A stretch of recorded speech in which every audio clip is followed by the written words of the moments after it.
و بسم الله الرحمن الرحیم کې دا کمال لرونو ما خو درته وی چې حسنینو د سوره فاتحه تفسیر غوښتو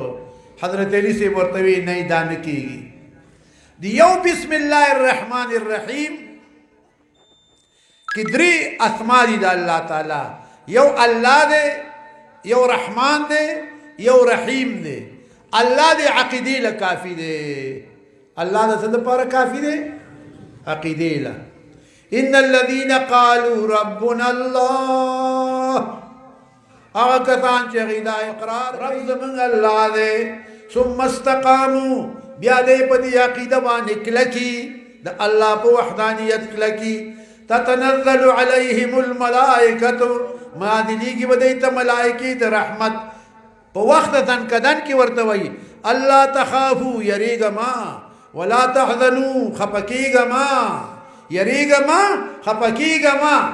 چې پاتې شو خپکیګه ما مخکې یریګه ما وابشروا بالجنه التي كنتم توعدون غیر واخلی په جنت هغه چې تاسو سره وعده کړی و نحن اولیاؤکم ملائکی ورته وایي موږ ستاسو ملګري یو نحن اولیاؤکم موږ ستاسو ملګري په دنیا کې او په آخرت کې نو دنیا کې دې ملګري شي ملائکی او آخرت کې دې ملګري شي غم درنه بوت روی داولي ان الذين قالوا ربنا الله چې وی رب زمون الله دې الله دې موږ تاسو په دغه عقیده کلک ساتي رحمان ستاسو دنیا د پاره دی ورونو رحمان دې دا د دنیا د پاره دی دا څه نظام چې چریږي ګوره ښا دا ټول نظام چې چلیږي دا د یو رحمان برکت دی یو رحم الله تعالی په ټول مخلوق کې یو رحم ښکارا کړی دی او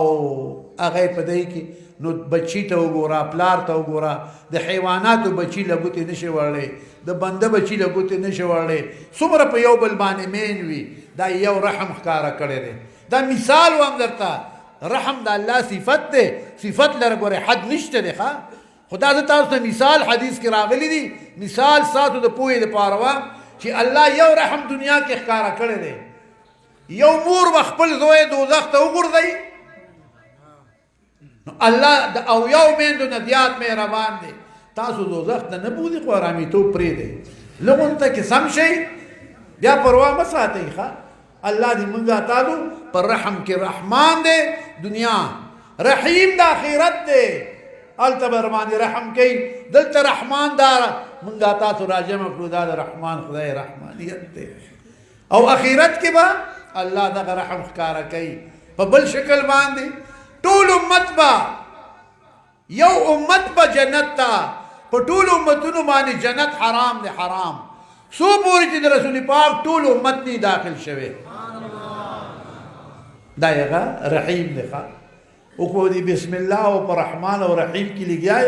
شپه به تیر شي دا نخلاتی خانه خو خدای پاک دې تاسو موږ له توفیق راکړي نو اجازه به درته وکم که څوک 786 بار بسم الله الرحمن الرحیم ویل شي ارغ 786 بار بسم الله الرحمن الرحیم دا د رد وای د دنیا کارونه ټول به الله برابرای د آخرت کارونه به الله برابرای دلبا الله تعالی امداد ورکي زکه چې درې نمونه د الله اخلي خدای دې موږ ټول له د وینا توفیق راکړي ما ته یو مولوی سه مو دی هیدر خدای دې وبخي مصروفات دی وی ته داسې کولاو دی میانو ته اجازه ورکې نو ما دې څه چلو کوم مونږ خدای دې پاره ذکرې دا مونږ روړه دي مونږ په خپګیږو چې دې څه فائدہ واخلي کنه آب دریا کم نه گردد از هجوم تشنگان دا دریاب ستاسو دا سین دی وړو کې دا په تګو باندې دا ټول شفقت چې ورشي او وته سکینو دی به کم شي د علماء مثال د دریابونو دی خانه راځي دی ورته ټول تګي کنه دی خو به شی ورکي ما د ذکر یرونو ته کلاو شی ورکوم چې وایي وي بسم الله الرحمن الرحیم 786 بار وایي پالوات کې به برکتی تاسو د خدای برکت درکې مال کې به دي برکتی اړه به دي خوشاله او تعلق به د الله سره قائم وي الله عقیده به ډیره کله کوي ښا الله دې موږ ټول له توفیق راکړي بس ما اجازت ته کې وایي کې نه وي خو نه مهرباني که پستی خوري کرے منی